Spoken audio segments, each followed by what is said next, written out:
Hello everyone, हमने इससे पहले वाली अपनी वीडियो में we have discussed about linear growth and linear decay. In this video, we will talk about exercise set 2.4. Okay, so the first question: suppose a plant has height 1.75 feet and it grows by 0.5 feet each month. Find the height after 7 months. So, initial height of the plant is 1.75 feet and it grows by 0.5 feet each month. So, the height after 1 month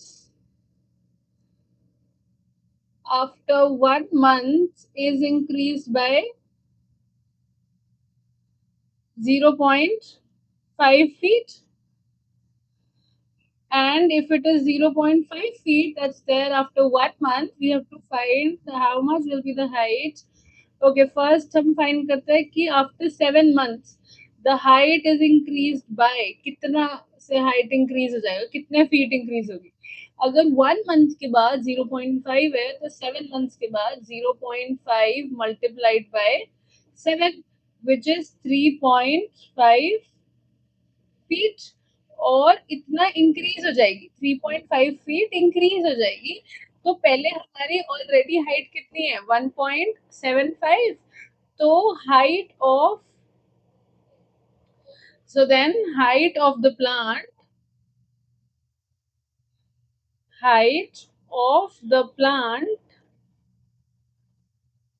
after 7 months will be,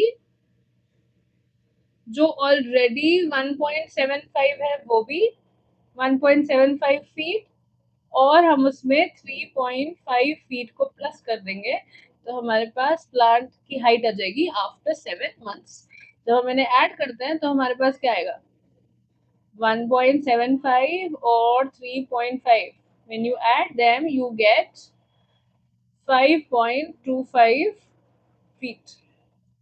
When you add this becomes a 0, then you have a 12, and this is a 0, and this becomes a 5, so 5.25 feet. Okay, moving on to our next part. Make a table of values for t varying from 0 to 10 and show how the height h increases every month. So we have to now make a table from 0 to 10 months. Let's make it then. So this is how our table is going to look like. So we will write numbers from 0 till 10 as हमें question में बोला है, and now let's calculate the height of the plant. So before we started, the height of the plant already was 1.75 feet. After 1 month, so after the addition of 0.5, the height would become 2.25. After 2 months, it becomes 2.75. So after 3 months, this becomes 0.5. When you add it, you get a 3.25. Another one, add a 0.5 again, this becomes 3.75. And similarly, we get our heights as follows: 5.75, 6.25, and this becomes 6.75. Okay, so next, this is what the table is. Now, next part, find an expression that relates H and T and explain why it represents linear growth.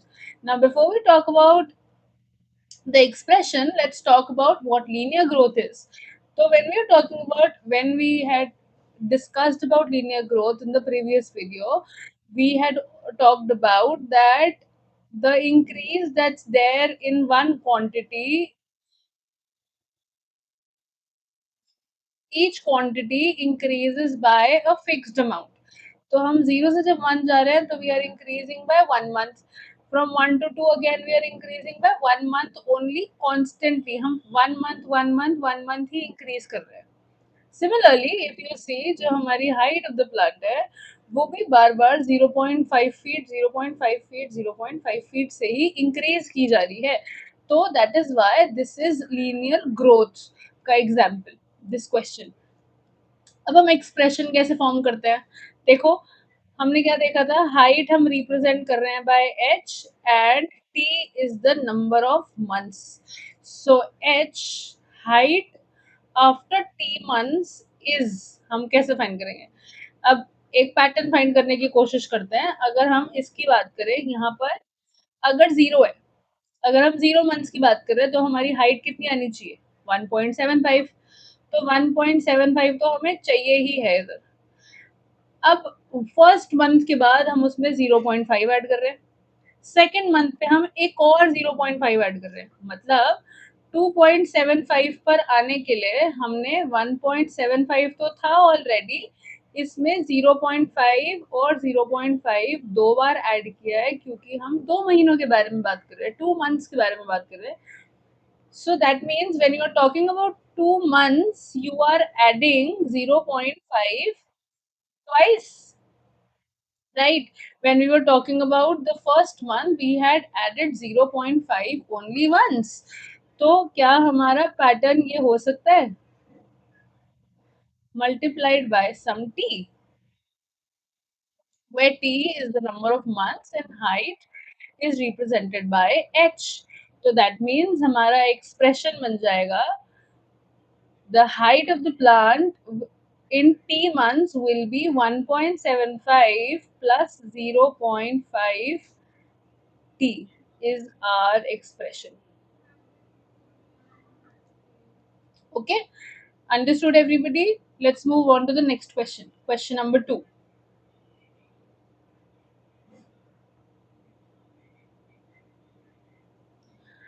A mobile phone is bought for rupees 10,000. Its value decreases by 800 every year. Find the value of the phone after 3 years.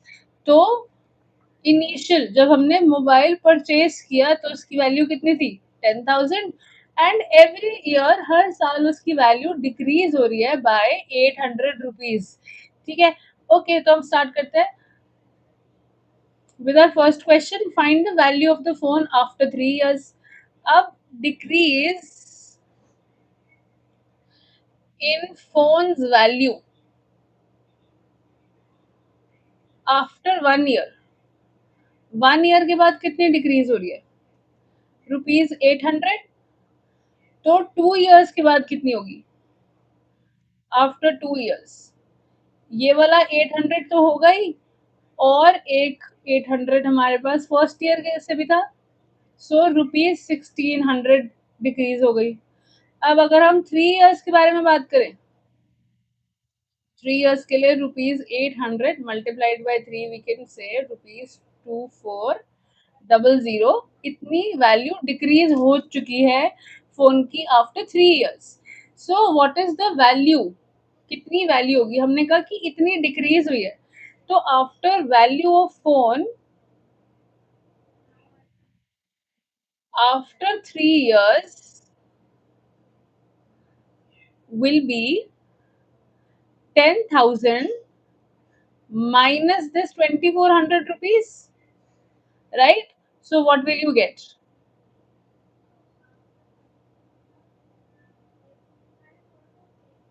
₹7,600 value हो जाएगी हमारे phone की after 3 years.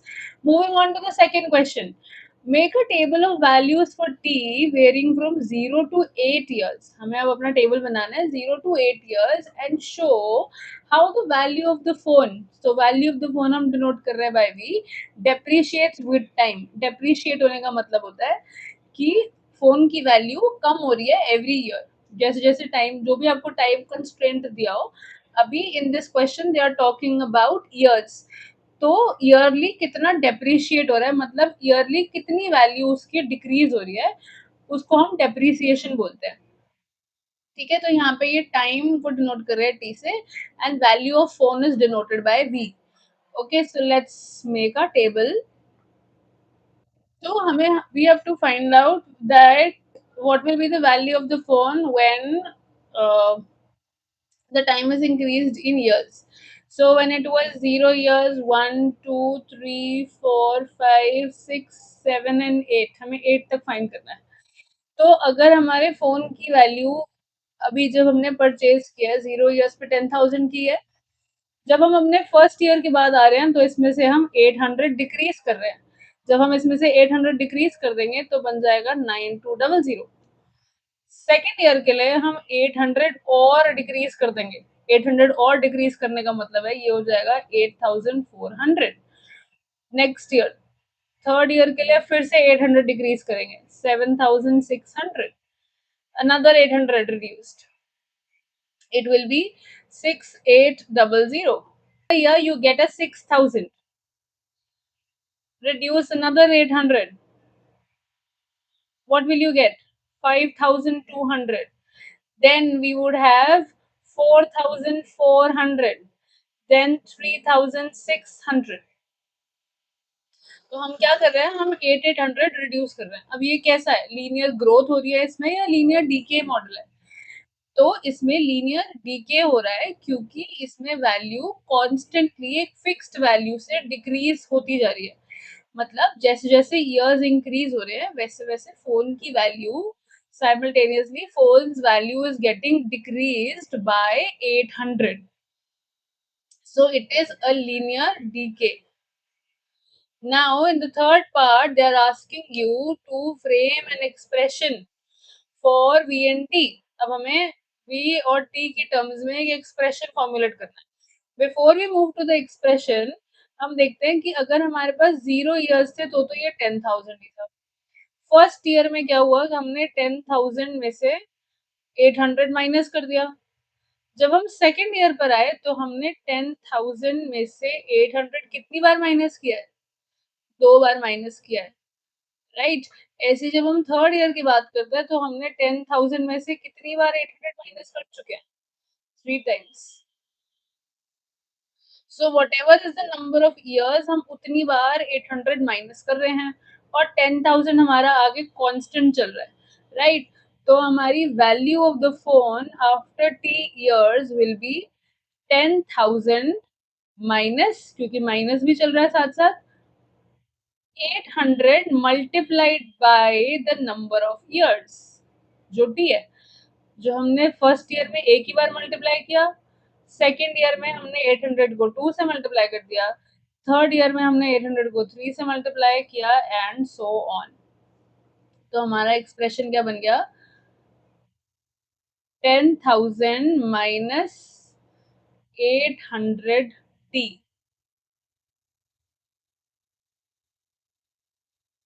Okay, clear everybody? Let's move on to the third question. Question number 3. The initial population of a village is 750. Every year, 50 people move from a nearby city to the village. तो village में initially लोग कितने हैं? 750 और हर साल 50 people एक nearby city से village में move हो जाते हैं. They come to the village. So that means कि 50 people every year in the village are getting increased. Now, before we go for the table and everything, let's create our expression first. अगर हमें directly expression create करना हो तो हम कैसे कर सकते हैं? देखो, हमें पता है कि ऑलरेडी 750 लोग हैं विलेज में और हर साल 50 हो रहे हैं, मतलब 0 पे 50, 1 पे 750 तो होंगे, प्लस 50 लोग हो जाएंगे फर्स्ट ईयर में। सेकेंड ईयर में फिर से 750 तो है ही, ये 50 जो फर्स्ट ईयर में ऐड हुए थे और सेकेंड ईयर के 50 लोग और ऐड हो गए। मतलब जितने नंबर ऑफ ईयर्स उतने ही बार हम 50 को ऐड कर रहे हैं। तो क्या हम इसे लिख सकते हैं 750 प्लस 50 इंटू 2? इसको भी लिख सकते हैं 750 प्लस 50 इंटू 1, राइट। तो हमारा एक्सप्रेशन क्या बन जाएगा? हमें यहाँ पर बोला है कि आप पॉपुलेशन को रिलेट कर दो पी से और ईयर्स को डिनोट कर दो टी से। तो हमने अपना एक्सप्रेशन ही बना लिया सबसे पहले। तो हम लिख रहे हैं हमारा expression P after population after T years will be equal to 750 plus 50 multiplied by T, जितने भी ईयर्स हैं, राइट।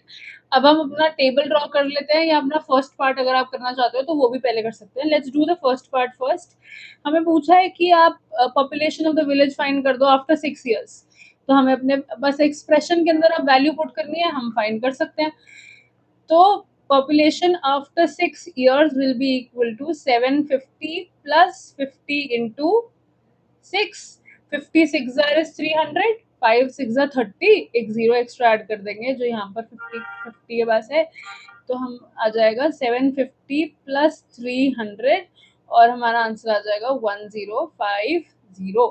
तो after 6 years population of the village will be 1050. अब सेकेंड पार्ट में हमें बोला है कि 0 से 10 years के लिए आप टेबल ड्रॉ कर दो जहां पर show the population P increases every year. अब हम ये कह रहे हैं कि ये लीनियर ग्रोथ का मॉडल है, लीनियर ग्रोथ का एग्जाम्पल है. क्यों? क्योंकि every year the population is increasing by exactly the same value which is 50. ठीक है, तो इसीलिए लीनियर ग्रोथ का मॉडल है, एग्जाम्पल है. तो अब हम सेकेंड पार्ट अपना सॉल्व कर लेते हैं और टेबल ड्रॉ करते हैं फ्रॉम. तो हमें गिवन है टाइम जो हम टी से रिप्रेजेंट कर रहे हैं, हमें गिवन है पॉपुलेशन टी से कर रहे हैं इन ईयर्स, और हमें पॉपुलेशन गिवन है, पॉपुलेशन फाइंड करनी है हमें जो हम डिनोट कर रहे हैं विद पी. तो 0 1 2 3 4 5 6 7 8 9 और 10 तक हमें बोला है. So we'll find for zero, जब जीरो थी, जब कोई ऐड नहीं हुआ तो 750 थी पॉपुलेशन. फर्स्ट ईयर में 750 में हमने 50 ऐड करने हैं, मतलब 800 हो गई. फिर प्लस 50 कर रहे हैं तो 850 हो जाएगी. Then 900, 950, 1000, 1050, 1100, 1150, 1200 and 1250. So that's what our table is for question number 3. I hope everyone has understood. If a question is given to you and you have to directly create an expression, हमने वो भी discuss कर लिया. अभी हम अपना fourth question भी इसी पैटर्न से करेंगे. हम पहले कुछ वैल्यूज लेकर डिस्कस करेंगे कि लीनियर ग्रोथ है या लीनियर डीके है, और जो भी है लीनियर ग्रोथ या डीके में से उसके लिए हम एक्सप्रेशन पहले ही क्रिएट कर लेंगे. ठीक है, let's go ahead. A telecom company charges rupees 600 for a certain recharge scheme. This prepaid balance is reduced by 15 each day after the recharge. तो एक टेलीकॉम कंपनी है जो जिसकी एक रिचार्ज की स्कीम है, क्या कि आप 600 का रिचार्ज कराओ, प्रीपेड बैलेंस डलवाओ और 15 रुपीज हर दिन each day after the recharge आपके रिड्यूस होते रहेंगे. ठीक है, तो they are asking write an equation that models the remaining balance bx after using the scheme for x number of days. Explain why it represents linear decay. अब ये तो question में ही गिवन है कि why it is representing linear decay, because 15 rupees, exactly 15 rupees decay हो रहे हैं आफ्टर एवरी डे, राइट. तो लीनियर डिके का ही मॉडल होगा ना, क्योंकि हर दिन 15 रुपीज रिड्यूस किए जा रहे हैं, राइट. और रिडक्शन होगी तो हम डीके को डीके बोलते हैं तब.